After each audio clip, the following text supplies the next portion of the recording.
ઓમ નમઃ શિવાય. અધ્યાય 51 બાણાસુર આખ્યાન. વ્યાસજી બોલ્યા, હે સનતકુમાર, આપે તો શિવના અનુગ્રહની અદ્ભુત કથા સંભળાવી. હવે કૃપા કરીને આપ મને તે કથા સંભળાવો જેમાં શિવજીએ બાણાસુરને ગણોના પતિનું પદ આપ્યું હતું.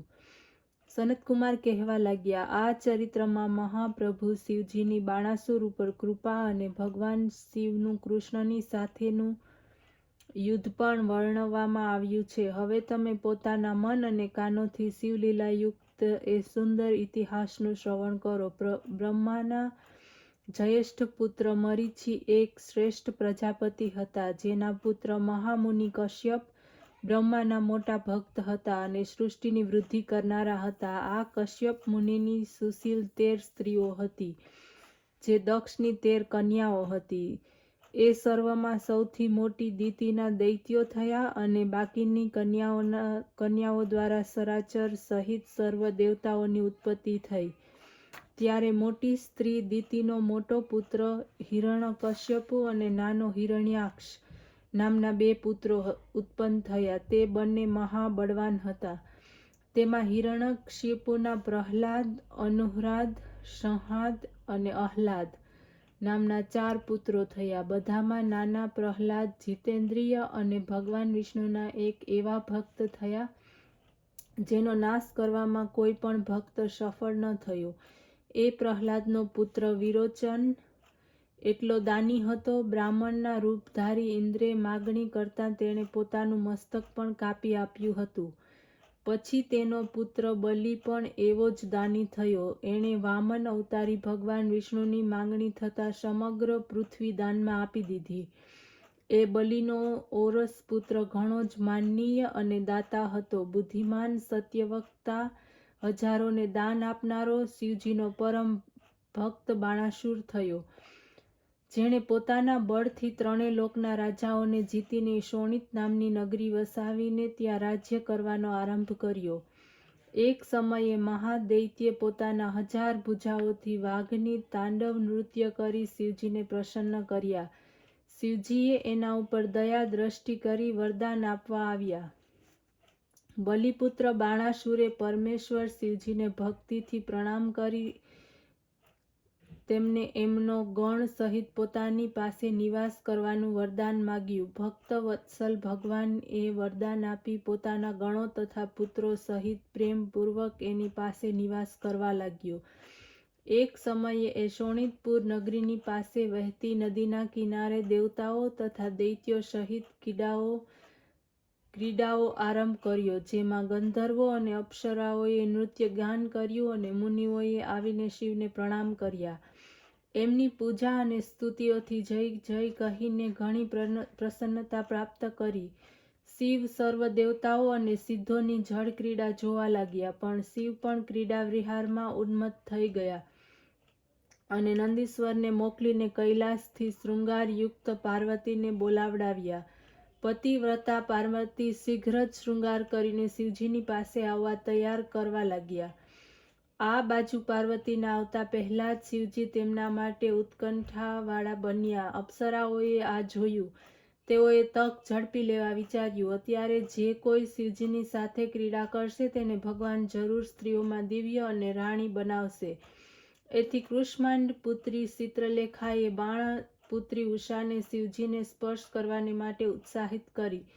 પાર્વતીનું રૂપ ઉષાએ ધારણ કર્યું. એટલામાં પાર્વતી આવી ગયા. તેમણે આવતા જ ઉષાના સર્વ ભાવ જાણી લીધા. ત્યારે પાર્વતીએ ઉષાને કહ્યું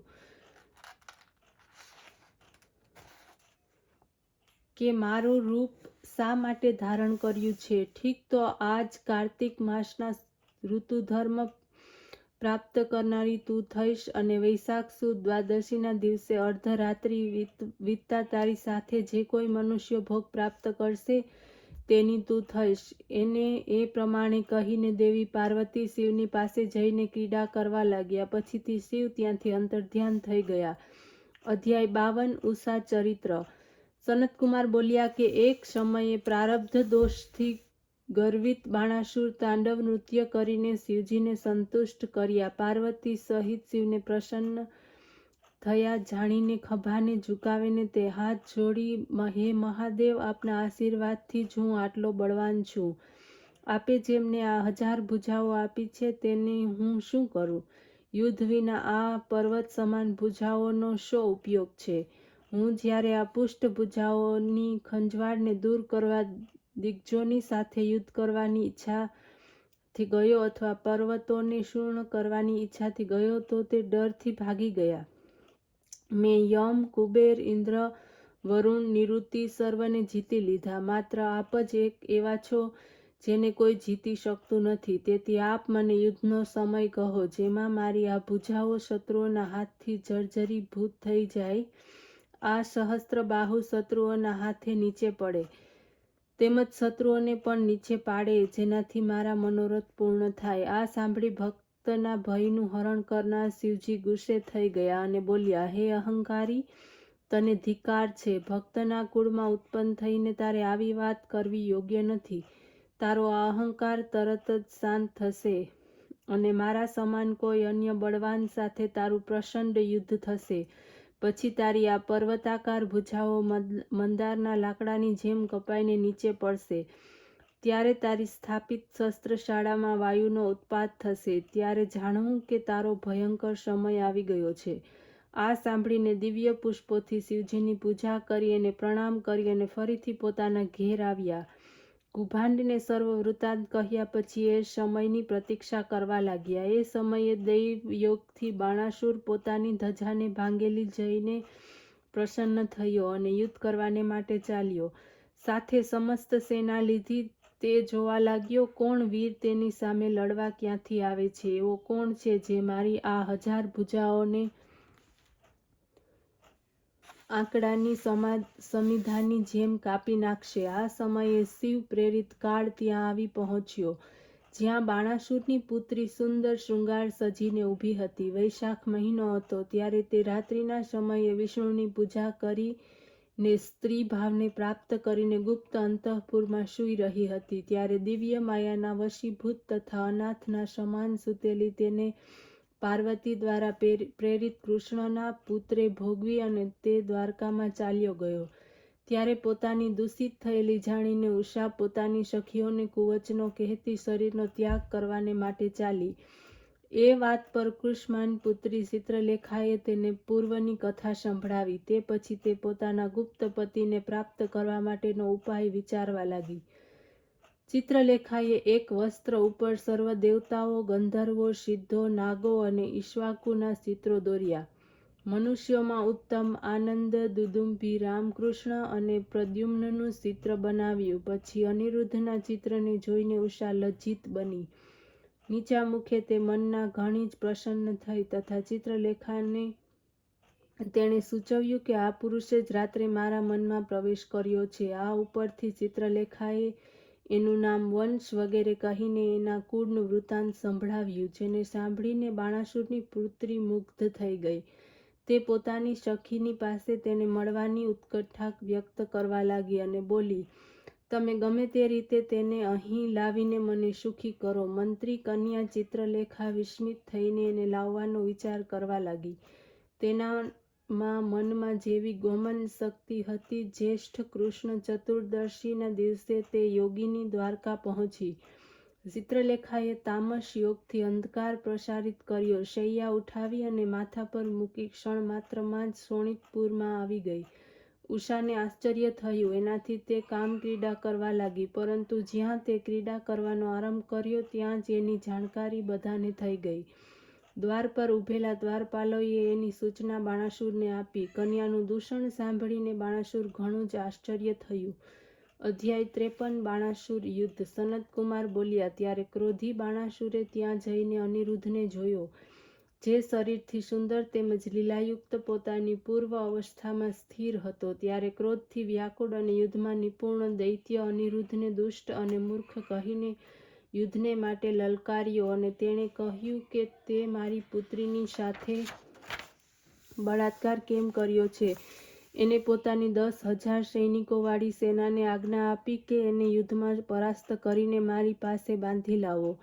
ત્યારે આ પ્રમાણે શત્રુસેનાના ગર્જન સાંભળીને અનિરુદ્ધ અંતઃપુરના બારણે આવ્યો અને તેને ભૂંગળોને હાથે લીધી અને કાન સમાન ઉષાના ગૃહમાંથી નીકળી ત્યાં આવ્યા. બાણાસુરના સેવકો મારી નાખી ઉષાને પાસે અંતઃપુરમાં પાછા આવ્યા.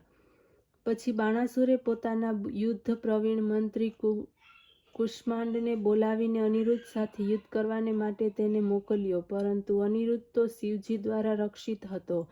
એનાથી એણે બાણાસુરના હાથી, ઘોડા, રથ અને શસ્ત્ર સેનાને મારી નાખી એનો સંહાર કર્યો. આ બાજુ સ્વયં બાણાસુર સ્વયં ઘોડા ઉપર બેસીને એની સાથે યુદ્ધ કરવાને માટે આવ્યો. કપટ યુદ્ધ થયું. ક્યારેક કપટથી તો ક્યારેક ગુપ્ત રીતે યુદ્ધ કરવા લાગ્યો. અનિરુદ્ધ વિચારમાં પડી ગયો. બાણાસુરે એને નાગ પાસથી બાંધીને પાંજરામાં પૂર્યો. પછી ક્રોધે ભરાઈને પોતાના સારથીને એનું માથું કાપી નાખવા કહ્યું. વળી તે કહેવા લાગ્યા કે તેણે મારા સમસ્ત કુળને દૂષિત કર્યું છે, એને એના બળાત્કારનું ફળ મળવું જ જોઈએ. ત્યારે આકાશવાણી થઈ, હે બાણાસુર, તમે શિવ ભક્ત છો, તમારે આમ ક્રોધ ન કરવો જોઈએ. શિવજી સર્વના ઈશ્વર છે, તેમને આધીન જ સરાચર જગત છે. તે જ સર્વના અંતર્યામી છે, નિર્વિકાર, અવિનાશી, માયાધિપતિ અને નિર્ગુણ છે. તેઓ થોડાક સમયમાં જ તારો નાશ કરશે. આ આકાશવાણી સાંભળીને બાણાસુરે અનિરુદ્ધને માર્યો નહીં. અંતઃપુરમાં જઈને તેને કેદમાં નાખ્યો. પ્રિયા વગરનો અનિરુદ્ધ આકુળ વ્યાકુળ બની દુર્ગાનું સ્મરણ કરવા લાગ્યો. અનિરુદ્ધની સ્તુતિ સાંભળીને ચતુર્દશીના તે ગાઢ રાત્રિમાં કાલિકા પ્રગટ થઈ અને એના પાંજરાને તોડી નાખ્યું.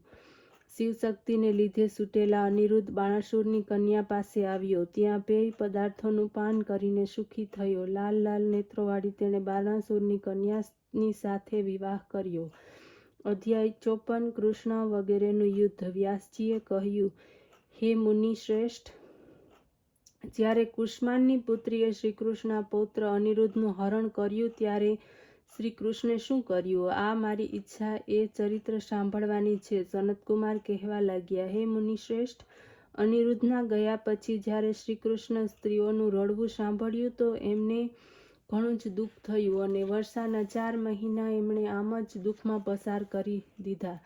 પછીથી નારદજી પાસેથી પોતાના પૌત્રના થયેલા હરણના સમાચાર જાણી યાદવોને સાથે લઈ તેઓ ગરુડ પર સવાર થઈ શોણિતપુર આવ્યા. પ્રદ્યુમ્ન, યુધાનશ્યામ, સારણનંદ, ઉપનંદ, બલભદ્ર અને કૃષ્ણને અનુસરનાર બધા જ તેમની સાથે હતા. 12 અક્ષૌહિણી સેનાની સાથે આવીને શ્રીકૃષ્ણે તે નગરીને ઘેરી લીધી. ત્યારે તેને ઘેરાયેલી જોઈને એટલા જ સેના લઈને બાણાસુર યુદ્ધ કરવાને માટે આવ્યો. સાથે જ પોતાના ભક્તની રક્ષા માટે ભગવાન સદાશિવ પોતાના પુત્રો તથા ગણ સહિત 2 નંદીશ્વર ઉપર આરૂઢ થઈને યુદ્ધ કરવાને માટે આવ્યા. રુદ્ર અને કૃષ્ણ વગેરેનું અદ્ભુત રોમહર્ષણ યુદ્ધ થયું. કૃષ્ણનું શિવજી સાથે, પ્રદ્યુમ્નનું કુષ્માંડની સાથે યુદ્ધ થયું. કૃપનું કર્ણની સાથે, બાણપુત્રનું શાંબની સાથે, બાણનું સાત્વિક અને ગરુડનું નંદીની સાથે યુદ્ધ થયું. અન્ય લોકોએ પણ એકબીજા સાથે દ્વંદ્વ યુદ્ધ કર્યું. આ પ્રમાણે બધા જ યદુવંશીઓ બાણાસુરના વીરો સાથે દ્વંદ્વ યુદ્ધ કરવા લાગ્યા. એ બધાનો પૃથક પૃથક અને સમ્મિલિત ભયાનક સંગ્રામ થયો. સ્વયં શિવજી ક્રોધે ભરાઈને ગંભીર ગર્જના કરતા યુદ્ધ કરતા હતા. બ્રહ્મશાસ્ત્રની સામે બ્રહ્માસ્ત્ર ટકરાતા હતા. શસ્ત્રોથી શસ્ત્રો લડતા હતા. ભયાનક કાપાકાપી ચાલી. એમાં શ્રીકૃષ્ણની સેના નાશ પામી રહી. શિવજીના તેજથી એમના સૈનિકો યુદ્ધમાં ટકી શકતા જ ન હતા. આ જોઈને શ્રીકૃષ્ણ વરુણ સંબંધી પોતાના શીતલાખ્ય નામના ઝવરવાળા અસ્ત્રને છોડીને શિવજી ઉપર ચલાવ્યું. ત્યારે શિવે એને આવતું જોઈને પોતાનો ઝવર છોડ્યો. બંને એકબીજાની સાથે યુદ્ધ કરવા લાગ્યા. શિવજી ઝવરથી વિષ્ણુ ઝવર પરાસ્ત થયો. શિવની સ્તુતિ કરવા લાગ્યો. શિવે તેને છોડી દીધો. આ જોઈને શ્રીકૃષ્ણ વિસ્મિત થઈને ઘણા ભયભીત થયા. બધાએ મળીને શિવની સ્તુતિ કરી. શ્રીકૃષ્ણએ કહ્યું, હું આપની આજ્ઞાથી અભિમાની બાણાસુરની ભુજાઓને કાપવા આવ્યો છું. આપ યુદ્ધ ભૂમિથી પાછા ફરો. એને આપેલો શાપ વ્યર્થ તો ન થવો જોઈએ. આપ મને આજ્ઞા આપો કે હું બાણાસુરને પૂરો કરું.